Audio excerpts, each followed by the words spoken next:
Happy Monday, everybody. I hope you're all doing well as we get into week 4 of Edge of Eternities.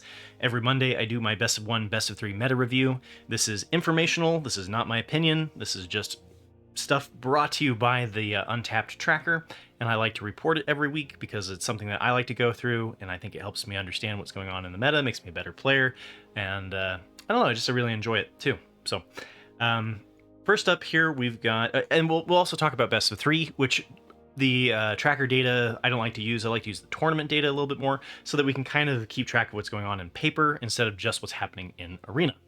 So with that, let's get started. Dimir Midrange is still in the number 1 spot in Diamond and above.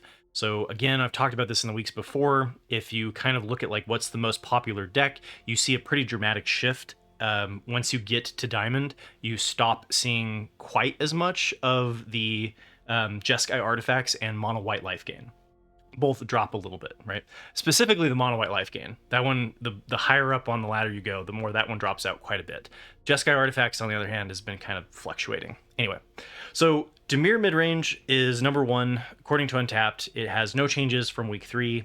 It's favored against Mono Green Landfall and Mono Black Demons. I'm also going to switch things up a little bit. I always talk about the matchups, and I'm going to, if it's 5% or more, I will say it's favored. If it's within 5%, I'll say it's a coin flip. And if it's below 5%, then I'll say that it's weak, right?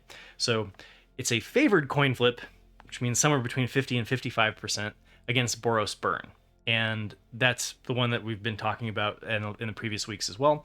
And so that's, I think, why we see Dimir Midrange, is you see a little bit more Boros Burn in select parts of the ladder. It's a coin flip against Mono White life gain, being really close to 50%. It's an unfavored coin flip against Izzet Prowess, and then it's weak to Jeskai Artifacts. So if you are in that spot in the ladder, like in gold and in platinum, and all you are bumping into is Jeskai Artifacts, then don't run Dimir Midrange, right? The other thing I like to do every week is talk about what you should look for in your opening hand. It's just kind of like it can help you out if you're a new player. If you're looking kind of like, when should you mulligan, when shouldn't you mulligan? What I'm looking for in my opening hand is Cecil Dark Knight, the Spyglass Siren interaction, so like nowhere to run. Preacher of the Schism, if you are running it, this list is not. Phantom Interference, and then the Deep Cavern Bat. Early disruption so that you can tempo into ninjutsu outing your Kaido. So the other thing I wanted to talk about really quickly too is that these decks are, like, you'll see other people talk about the best performing decks, right? Like, I really like MTG Joe always does a sweep of like the best decks in Standard.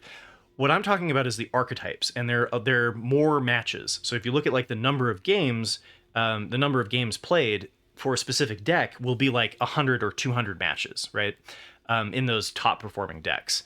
And these archetypes are over thousands of matches. So like, I don't remember what it was for Dimir Midrange, but it was well over 2,000 matches in the last week, right? And same with like Boros Burn. So it's a little bit of a different perspective. I just want to explain that because every week people will be like, well, where was Jeskai Artifacts? Or where was fill in the blank? And it's like, yeah, those are viable archetypes. They just didn't make it into the top 8 when you look at hundreds of thousands of matches over the last week, right? So with that, Boros Burn remains in the top tier, so it's in number 2. It's statistically comparable to Dimir Midrange. They're both in tier 1, so they're within a standard deviation of each other by win rate. There's no changes from week 3, and it's favored against Jeskai Artifacts. So you can kind of already see, like, just there, between Dimir Midrange, Boros Burn, and Jeskai Artifacts, you have a little bit of this kind of rock, paper, scissors going on. So it's, yeah, favored against Jeskai Artifacts, Mono Green Landfall. It's a favored coin flip against Izzet Prowess. It's an unfavored coin flip against Dimir Midrange. And then it's weak to Mono White life gain. So if you're in the lower ranks and you're bumping into a lot of Mono White life gain, and it does exist in clusters from what I've seen in the data, if you're bumping into that a lot, then don't run Boros Burn. But if you're coming up against a lot of Jeskai Artifacts and Mono Green Landfall, then run Boros Burn. That's what I used to get into Mythic, and then once I got into Mythic, I switched over to Dimir Midrange because I was coming up against a lot of Boros Burn and a lot of Mono Red. So you kind of just have to adapt what you're playing. It's tricky, I know, when you don't have, like, when you have limited resources, you kind of just have to take the deck that you have and hope it's good enough.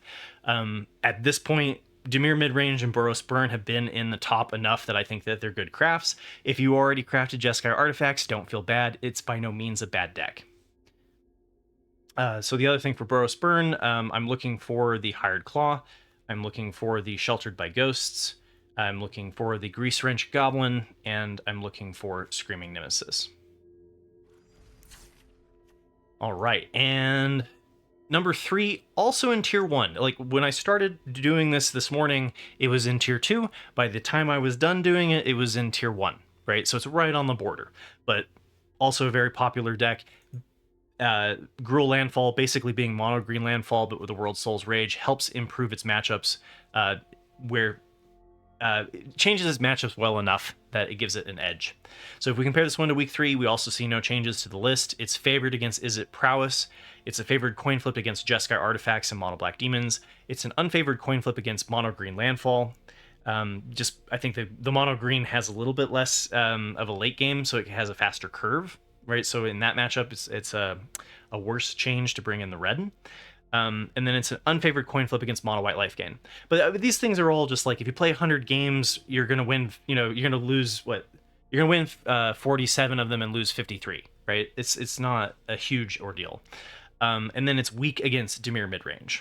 So if you're coming up against a lot of Gruul Landfall, Dimir Midrange is your answer. The opening hand, you're looking for the Land of War Elves, the Moss-born Hydra, Bristly Bill, and then the Saw's Chocobo. And the last little interruption is I just wanted to say thank you, everybody. I've been really happy that I became a Magic the Gathering ambassador and advocate. Got official sponsorship from Wizards of the Coast. Been doing this since 2021, so this has been almost 4 years of creating Magic the Gathering content, and it has been an amazing journey, from streaming daily to never being able to stream anymore, to the community and Discord and just all the friends that I've met along the way. It's been absolutely amazing, and I'm not saying this in any sense of just like, I'm not planning on leaving anytime soon. Life always throws you curveballs. We'll see, but anyway, I just wanted to say thank you. So. Now for tier 2, and this one is a standard deviation below the other 3. So this is mono red aggro, and again, this one's no changes by week 3, and compared to week 3. So it's kind of when, for the people who are new to Magic the Gathering, that's kind of why I've said like hold off on crafting until week 3 or week 4. That's usually when you stop to see as much turnover in the decks, and they kind of take their final form until we see the new set. So this would be a safe time to craft until the next set drops and shakes everything up in a couple of weeks, and such is the way of Magic the Gathering, right? So this strategy is favored against Izzet Prowess. It's favored against Mono Green Landfall. It's a coin flip against Jeskai Artifacts, and it's an unfavored coin flip against Dimir Midrange, and it's weak to Mono White Life Gain and Mono Black Demons. The opening hand, you're looking for Hired Claw, the Screaming Nemesis, the Slickshot Show-Off, and the Emberheart Challenger. All right, and number 5 is Jeskai Artifacts. We have not seen Jeskai Artifacts in the top 8 since week 1, and that was largely because of how heavily it was targeted when, again, you look at data at large. It was not a bad deck. It was definitely a deck that lots of people took to Mythic, right? And now it's people have kind of relaxed a little bit. It's near the end of the season. We're seeing less of the sweaty tryhards that are really trying to gun for this deck. I still, list it and hopefully give you an idea of where it fits in the rankings if you are interested in getting into the top 200 Mythic. So this one, if we compare it to the list in week 1, we do see some changes to the archetype. So we've dropped planes, we've dropped one of the copies of the white planet, the Adagia Windswept Bastion. We've dropped one Fabled Passageway and the 3 Braided Nets. So we usually see the 3 Braided Nets in this one, as well as the 2 Uthros Titanic God Core. So this is nice, if you don't want to craft the mythic planets, then don't feel like you have to, right? I think that a lot of times they weren't really that necessary. They do win, they help out in certain circumstances when the game's going longer. So since we're seeing more Boros Burn and more mono red aggro and like some more of these aggressive decks, it kind of makes sense that the planets are just having less of an impact, right? The Enigma Jewel came in here. Some lists like to run the Enigma Jewel, some don't. Can kind of help you with the activation abilities of some of your crafts and things like that. Authority of the Consuls. This one is to prevent that early aggression that I was talking about. So if you're coming up against a lot of control and stuff like that, and you have a slower pace, then the Authority of the Consuls is not going to help. But if you're getting overrun and you need a little bit more time to go and find your sweeper, like your Star Cage, the Authority of the Consuls have been performing quite well. And then we're bringing in 3 islands, and that's just basically instead of the planets. So this one is favored against mono white life gain and mono black demons. It's a favored coin flip against Izzet Prowess. It's weak against Boros Burn and Azorius Control. So we did see Azorius Control spike into tier 1 in the number 1 spot in week 2, I think, to basically counteract this deck. And since then, we've kind of seen Azorius Control not doing as well. But it's also hard when the meta isn't just made predominantly of one deck. And then the other thing too, so opening hand, Authority of the Consuls, if you're running it, definitely want that one in your opening hand. Helps you survive the aggro. Then you're looking to execute your combo, so the United Battlefront is really helpful to hit your Simulacrum Synthesizers. The Clay-Fired Bricks is also a nice stabilization against the aggro matchup and helps you craft in with the Repurposing Bay into your Simulacrum Synthesizer, so I really like this one in your opening hand. Helps you secure those land drops. And then the Simulacrum Synthesizer is the whole point of this deck, so if you have that one in your opening hand, that's good too. All right, and then I forget your name. I apologize. There's so many names to keep track of when you're doing this thing, right? But I remember you. There's a fan in the community of the Orzhov Life Gain deck, right? And so we saw it in the Meta Breakers earlier on in Edge of Eternities, and now we actually see it in the top 8. And I was mentioning how we were going to see it later, and I'm happy to see that we did.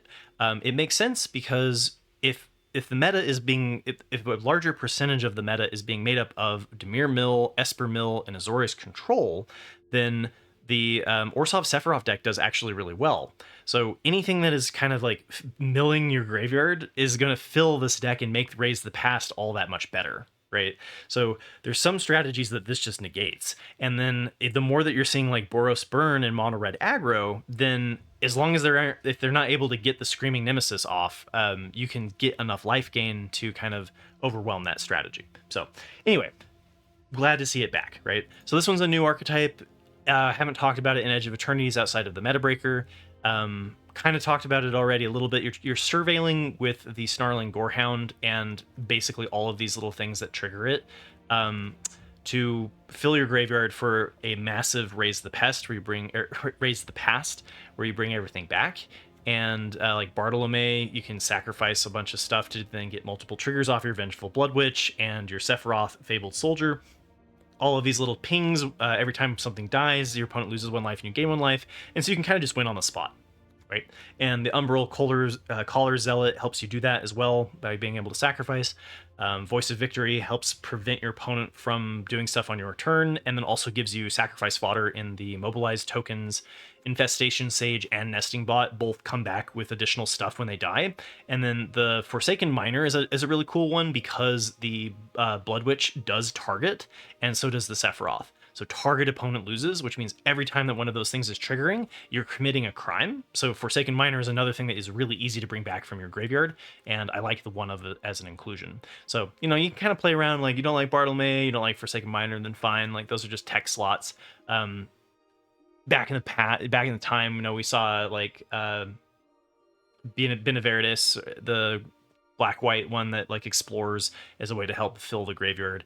But this is going a little bit less of the life gain route and more of just straight up Orzhov Aristocrats strategy, where you're sacrificing a bunch of fodder.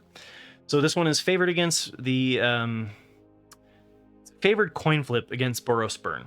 So it's not a blowout, right? But if you're able to kind of dodge the Screaming Nemesis, this one definitely goes in favor of Orzhov Sephiroth over enough games. It's a coin flip against mono black demons. It's an unfavored coin flip against Izzet Prowess. And then it is weak against mono white life gain, Jeskai Artifacts, and mono green landfall. And that's the other thing, is that like the people who have grinded those decks have already stopped playing and have moved on or waiting for the next season. So the Orzhov Sephiroth can kind of breathe. And that's just the way that it is, right? Unless we see a shift in the meta, Mono White Life Gain, Jeskai Artifacts, and Mono Green Landfall have been quite popular, especially in like Platinum, right? Opening hand, yeah. So the opening hand, you're looking for the Sir Vondum Sunstar Exemplar.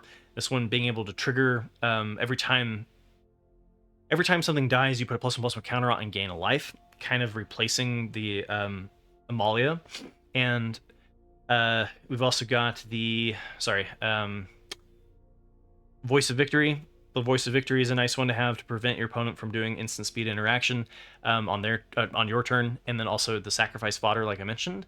The Snarling Gorehound is pretty key in this strategy because Amalia used to help you get your stuff into your graveyard. Now it's all on the Snarling Gorehound, so this is a nice one to have in your opening hand.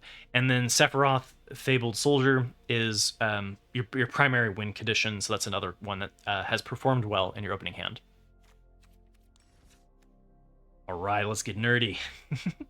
All right, so number 7 in tier 2 as well is Dimir Mill, and this one's also a new archetype. So not in the sense that it's, it's not created this week or whatever. It's been in the meta, but the first time it's been in the top 8. And so this is basically Esper Mill, but without bringing in the white. And so we have like the Singularity Rupture was the thing that kind of created the Esper Mill strategy. And I think that, we don't quite have the mana base for the 3-color for Esper decks, really. So taking it down just to Dimir makes it a little easier to cast some of your double pip cards. And like the River Churn Monument is a double pip card when you go to exhaust it. So I kind of like it as a 2-color deck, really. And, the stats support that as well. So yeah, you're basically try to answer all of your opponent's stuff, mill them for half of their library, and then put all of their number of cards in their graveyard, your library equal to the number of cards in your graveyard. Like this plus this is a win condition. Sorry. Eloquently spoken, I know. So this one is favored against Mono White Life Gain. It's favored against Jeskai Artifacts. It's favored against Mono Green Landfall. So like the opposite of Orzhov Sephiroth, right? And that's just how much chaos is going on in the meta right now, is you could have 2 completely different decks doing well in the top 8. So this one is an unfavored coin flip against Mono Black Demons and Gruul Landfall, and it's weak against Boros Burn. So if you're coming up against a lot of Dimir Mill and Esper Mill and Azorius Control and things like that, I'd recommend the Boros Burn deck.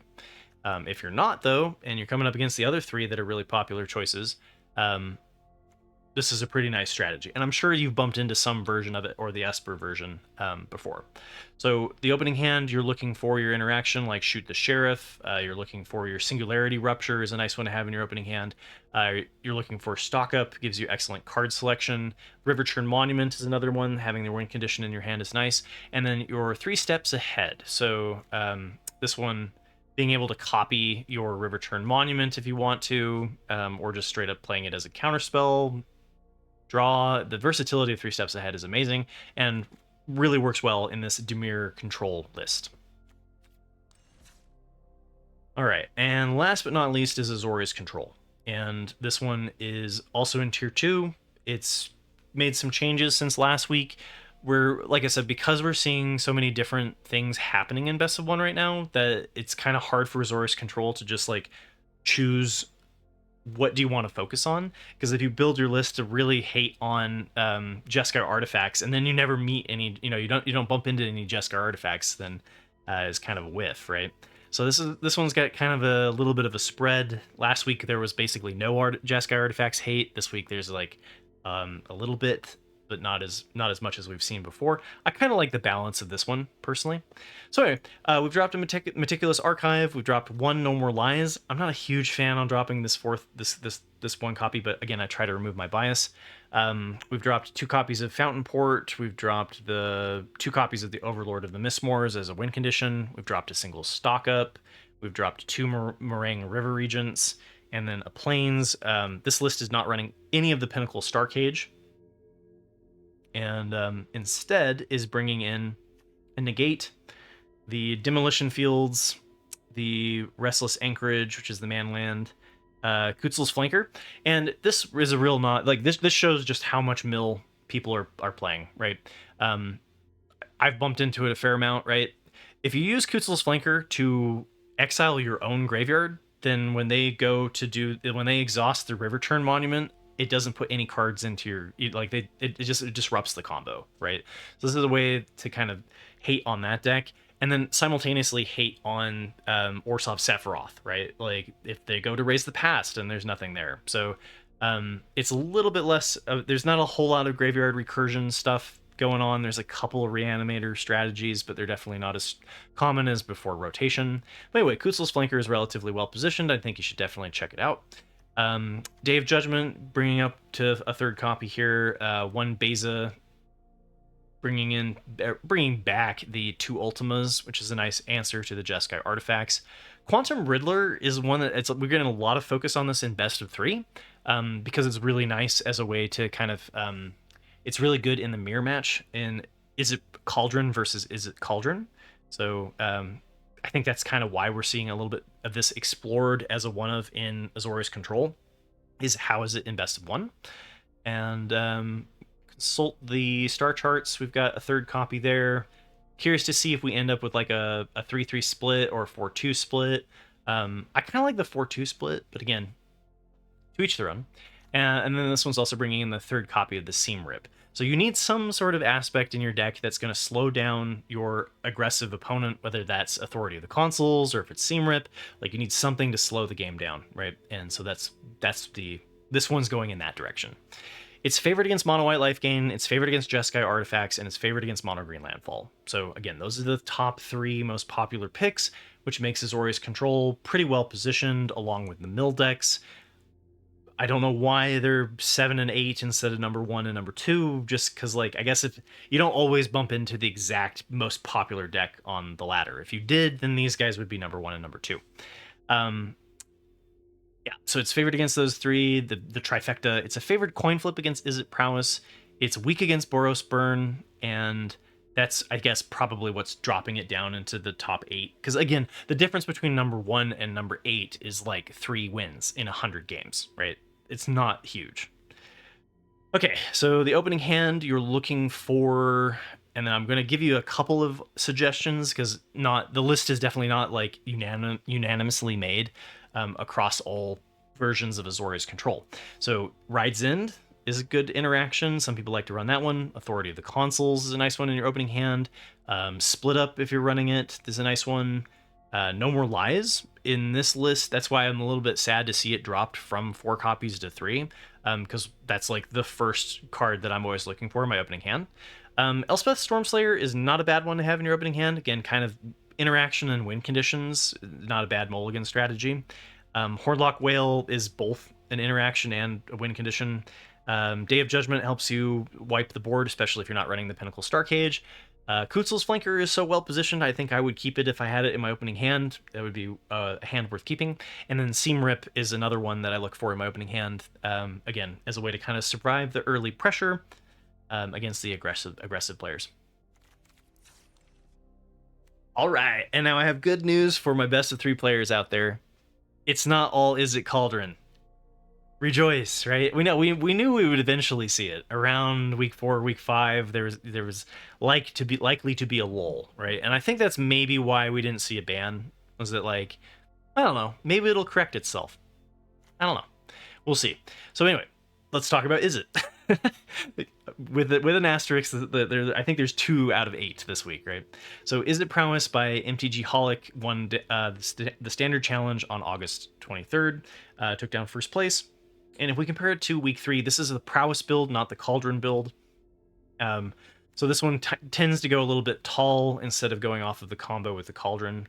So we're dropping it into the Floodmaw, the starting town, 2 of the Astrologian's Planispheres, 1 mountain, and a Wild Ride, as well as the 2 Ral Crackling Wits.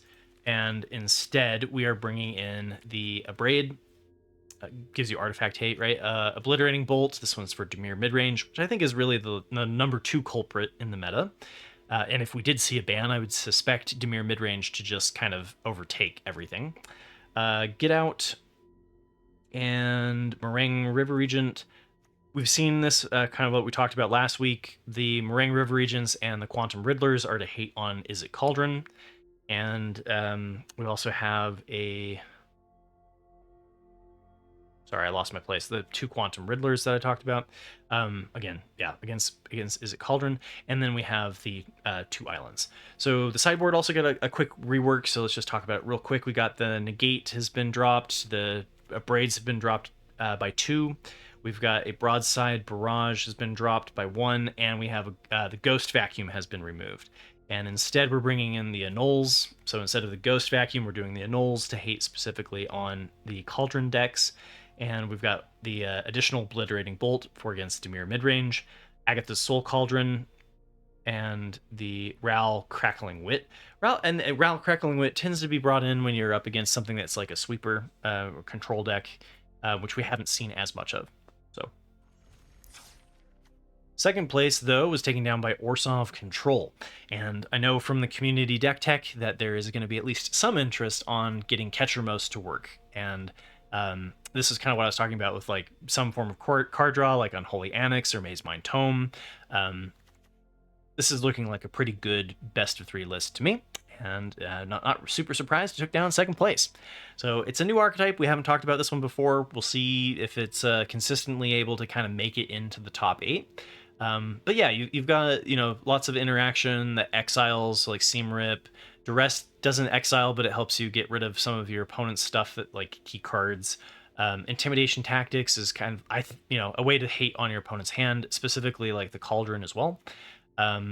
Get Lost is some instant speed interaction. Feed the Cycle to get rid of annoying enchantments. Long Goodbye for Dimir Midrange, that sort of thing. Strategic Betrayal is really nice because it gets rid of the graveyard that Izzet Cauldron is interested in. And then also, if they're filling their graveyard, you get additional stuff exiled for Ketchermos. Maze Mind Tome, once it's done with 4 or more page counters, it gets exiled, so it has synergies with Ketchermos. We've got Beza for some stabilization, sweepers like Day of Judgment, Deadly Cover-Up, usually some additional Wraths in the sideboard, like the 0-point Ballad. We've got the End for taking out key strategies, or like something that a crux, right? So if you take out like Vivi, for example, like then that definitely hurts the Vivi strategy. Kaya is a win condition, Elspeth Stormslayer is a win condition, and Ugin, so you can have 4 planeswalkers on the top. Cease and Desist gives you some life stabilization as well as graveyard hate. You can also do artifact and enchantment hate for the desist, although that's usually the less common side played. And then we have the Deadly Cover-Up, which collect evidence, exiles stuff to trigger for your Ketchermos, and then it also gives you the like, do they have Vivi in the graveyard? Then you can remove it. Best of 3 sideboard, you've got some more graveyard hate like Lord Skitter, Pest Control for any of the token decks. Overlord of the Mistmoors is an alternative win condition. Duress if you're up against Control or something that has counterspells. Disenchant for artifact and enchantment hate. Get Lost for planeswalker hate. 1 Pinnacle Starcage for go wide, I guess along with the Pest Control. Ride's End for a little bit of single point interaction, and then usually I like 5 Wraths, and if you listen to my community deck tech, I kind of went into mathematically why. This one deciding to run 4. We're seeing more go tall than we are go wide, so maybe 4 Wraths is okay. I don't know. Up to you. All right, and this one makes me happy as an aggro player, right? We got a first place win by Hamuda, which is a familiar name if you've been following this at all for any period of time. Took down first place with Boros Mice. And Boros Mice has been around since Foundations, and I guess Bloomburrow was its primary set, right? A good chunk of the cards are coming from the Bloomburrow set. So a good core of it, like this one's not running Lightning Helix. I'm trying to think of some of the other stuff that used to be in this archetype that's not. Like, I guess Boros Charm was explored in this one too. Anyway, this one used to be really centered around the Heartfire Hero, the Emberheart Challenger, and the Manifold Mouse. We still have the Emberheart Challenger and the Manifold Mouse. It hasn't gone anywhere. If you're coming up against a lot of Dimir midrange, this sort of thing, the aggro decks can be pretty well positioned to pressure those. And yeah, you've got a lot of interesting, Screaming Nemesis, you're all hopefully familiar with by now. Mabel gives you a way to trigger Valiant for cheap with the sword. And the Whisker Veil Forerunner gives you additional dig. And And then Twin Maw Stormbrood for a little bit of interaction, along with the Sheltered by Ghosts as a way to disrupt our opponent. And then the Burst Lightning as well can be kind of played later as a burn spell or just to shoot something out of the sky, like Spyglass Siren and Dimir Midrange, so that they can't ninjutsu in Kaido or whatever, right? And then Flowerfoot Swordmaster is another one that like is better the more that you can get the Valiant triggered, which this deck is all about. And then Hired Claw to give you some of that early aggression that we usually see in mono red. So we've got the Artifact and Enchantment Hate coming in with Exercise. Rest in Peace gives us the Graveyard Hate. Obliterating Bolt for the annoying stuff like Enduring Curiosity and Dimir Midrange. Same with the Scorching Dragonfire. And really, like, Obliterating Bolt allows you to hit why can I never remember that thing's name? Every single time I forget it. The 2/4 Death Touch that attacks and is it's a 2 and a black for a 2/4 Death Touch. I don't know why I have a mind blank on that. Anyway, Scorching Dragonfire, though, is an alternative because it also exiles. It's good for the Enduring Curiosities. And then we've got Sunspine Links. So basically, what this looks like to me is that there's a very heavy sideboard ready for Dimir Midrange. And probably for good reason, right? Second place was taken down by Dimir Midrange by Strongmind. Another name up there with like Mogged as far as the Dimir archetype goes. Strongmind has been basically jamming the standard challenge over and over with Dimir and showing us all how it is done.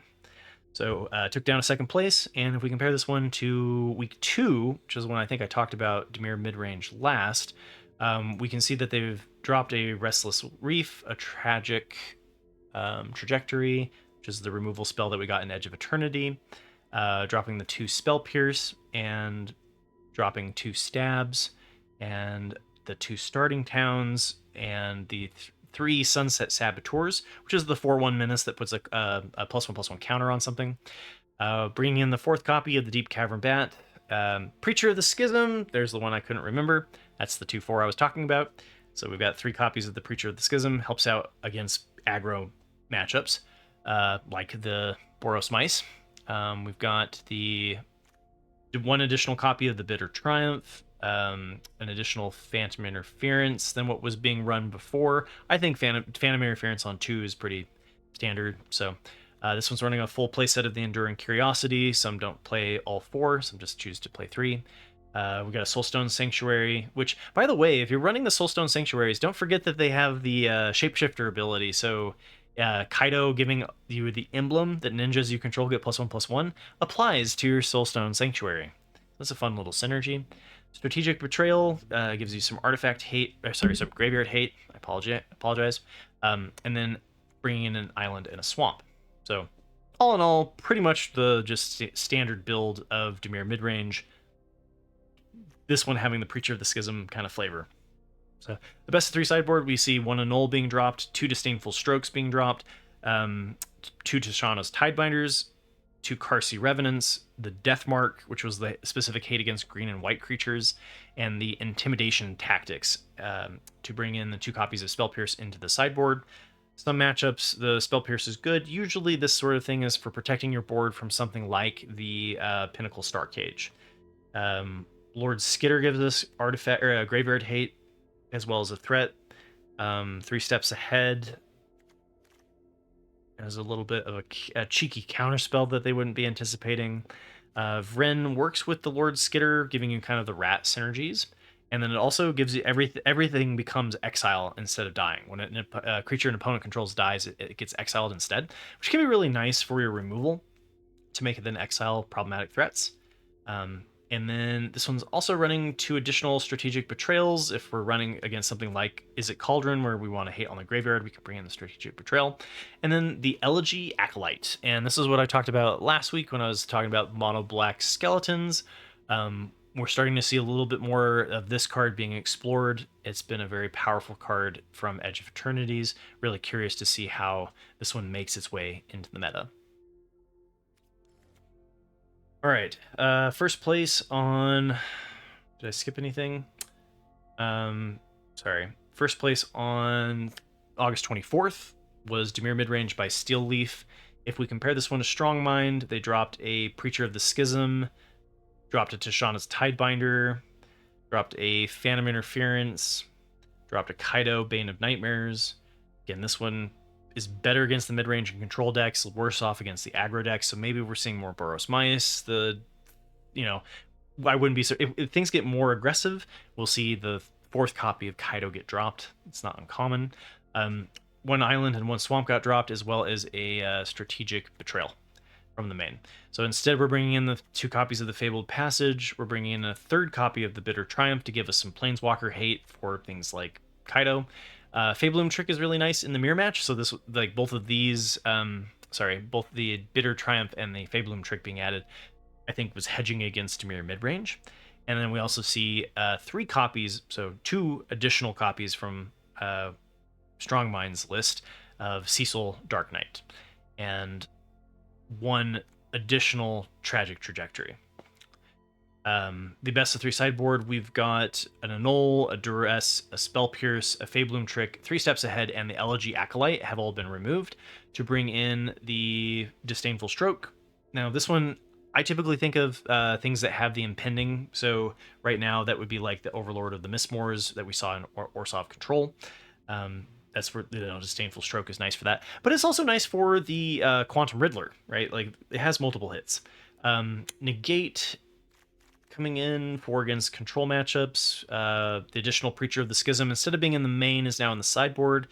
So Steel Leaf was preferring to bring in the Preacher of the Schism if they were in the full playset of Preacher of the Schism if they're up against aggro.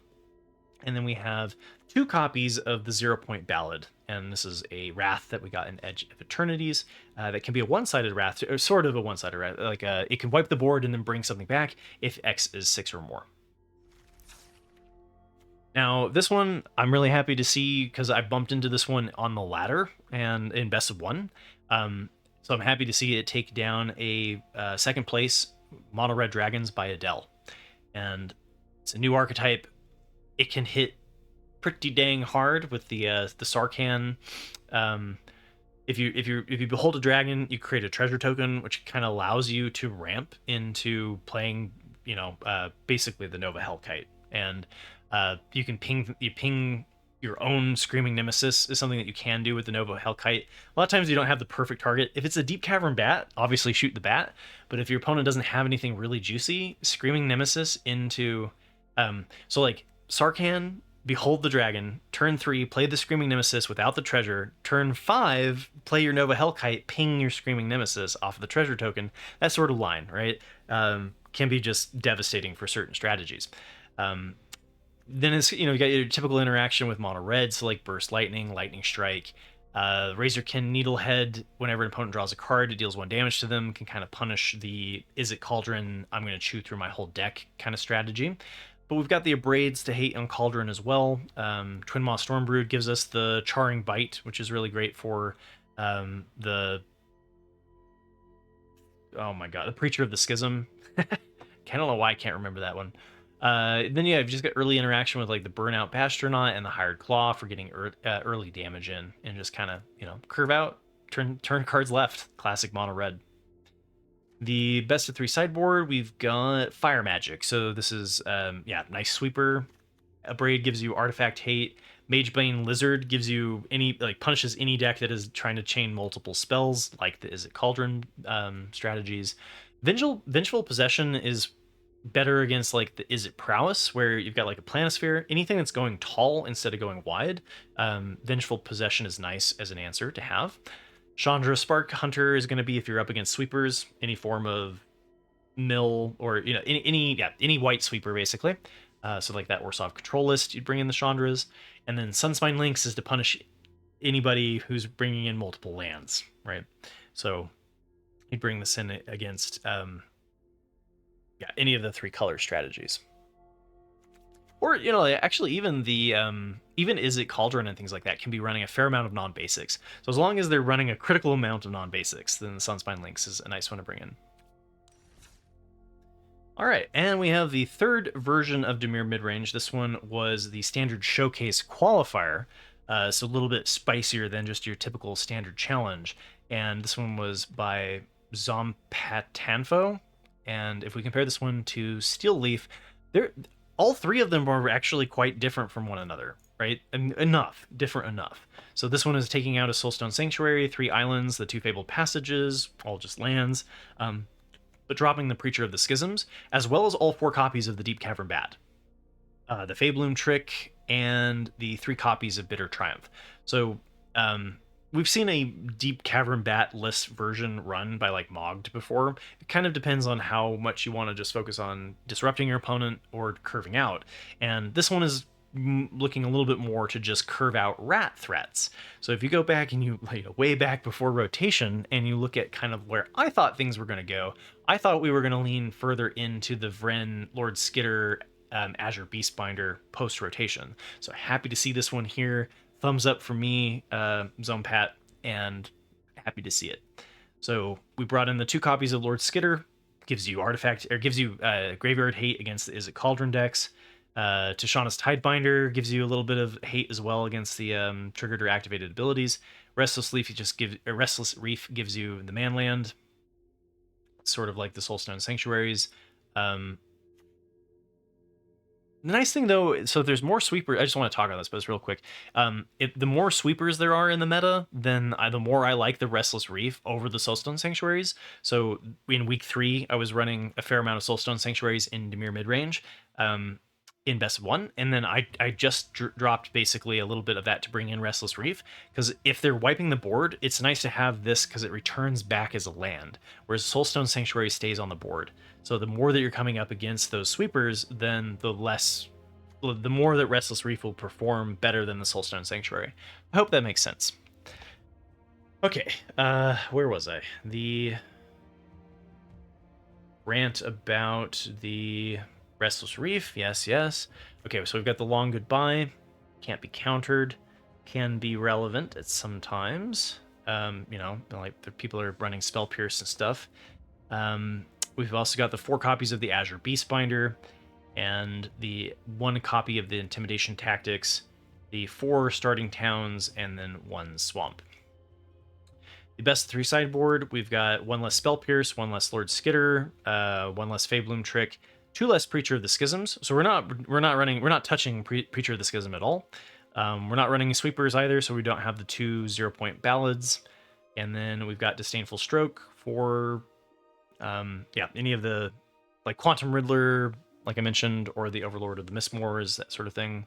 Annul for against the Artifact or Enchantment hate for Izzet Cauldron. Duress for against control matchups. 3 negates for the control matchups as well. Sorry, negates. 1 additional Vren the Relentless. Again, this one, the exile can be important in certain matchups, but it's just kind of fully leaning into the rat synergies. If they're not set up particularly well to deal with your rats, Vren can kind of overrun the board. And then we have the 4th copy of Kaido. Again, kind of talked about this. If you're up against aggro, you don't want 4 copies of Kaido. If you're not up against aggro, then you kind of do. So bringing that one in post board, I kind of like having the 4th copy in the sideboard personally. And then the Intimidation Tactics, if they're running Vivi Cauldron, give you additional artifact hate.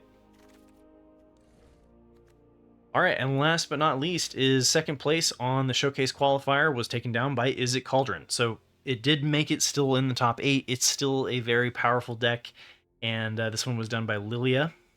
And if we compare this one to the 4th version, so last week was basically all Izzet Cauldron. If we look at the last version of Izzet Cauldron that I talked about, it's the closest to this list, dropping a Into the Floodmaw, a Quantum Riddler, an island, a Fabled Passage, and a starting town to bring in an Abrade, giving you a little bit more, hate for the mirror match. Spell Pierce as a single 1 copy here, and 1 Obliterating Bolt, a nod to Dimir Midrange, in my opinion. And then Thundering Falls and Soulstone Sanctuary added to the lands. The best of 3 sideboard has 1 less Spell Pierce, 1 less Negate, 1 less Ral, Crackling Wit, which honestly, we haven't been seeing sweepers, so I kind of like dropping the Ral. Dropping 2 Obliterating Bolts from the sideboard, so just having the 1 in the main and then not siding it in. We've got the 2 Disdainful Strokes, though, if we are up against somebody who's going to be bringing in those targets. torch the towers for the aggro matchups, so like Boros Mice and things like that. If you need to slow your opponent down, torch the towers are nice to bring in, so there's an additional copy here. And we've also got the Meringue River Regent, which is good for the mirror match. Being able to bounce anything that's going tall kind of resets that strategy from your opponent. And then the Quantum Riddler, we have a third copy in the side. I like this in Izzet Cauldron because the 6 toughness kind of is outside of the Obliterating Bolt, as well as the Broadside Barrage or the Dragon, the Scorching, whatever, you know, the one I'm talking about, the 5 damage to something without flying. So like, it just gets around that nicely, and then the best that they can do is into the Flood Maw, where you get to warp it and like get additional value out of it. And I just don't think it's this deck can kind of struggle with the Quantum Riddlers, right? So anyway, thanks for listening to my ramblings as always. Again, I've been in a pretty good mood, been feeling pretty good about just, you know, it's nice to see something other than Izzet Cauldron and best of 3. It's got my spirits up. And we're also getting, you know, Spider-Man is coming down the line. So if I look at the calendar right here, next week will be business as usual. The week after that will be the last week that we talk about Edge of Eternities as we kind of shift gears for Spider-Man. So, yeah, coming down the line. Kind of exciting stuff. As always, if you want to help support the channel, the best way to do that is by becoming a YouTube member. I do appreciate those who have become YouTube members, so thank you. The other thing, too, is you might have seen today, I posted the community deck tech. If you would like to post any of your decks, either best of 1 or best of 3 in Standard, I'd be happy to take a look at them. And I will choose 4 of them to kind of showcase in the video next Tuesday. So not tomorrow, but the following Tuesday will be another community deck tech vibe video. And then meta breakers, I haven't really been seeing a lot of meta breakers. I haven't really, you know, I've been kind of keeping my eye open, but if there's something to talk about, I'll talk about it on Sunday. Otherwise, I'll just kind of keep it to the best of 3, best of 1 meta review. And good luck killing it, you know, good luck climbing the ladder. Good luck competing in your RCQ. Again, I have a lot of people reach out to me and talk to me about sideboard strategies. Please feel free to do so. The best way to get a hold of me is in Discord, but I do try to respond to every comment in YouTube as well. And yeah, life's good, magic's good. I'm happy, so I hope you are too. Take care.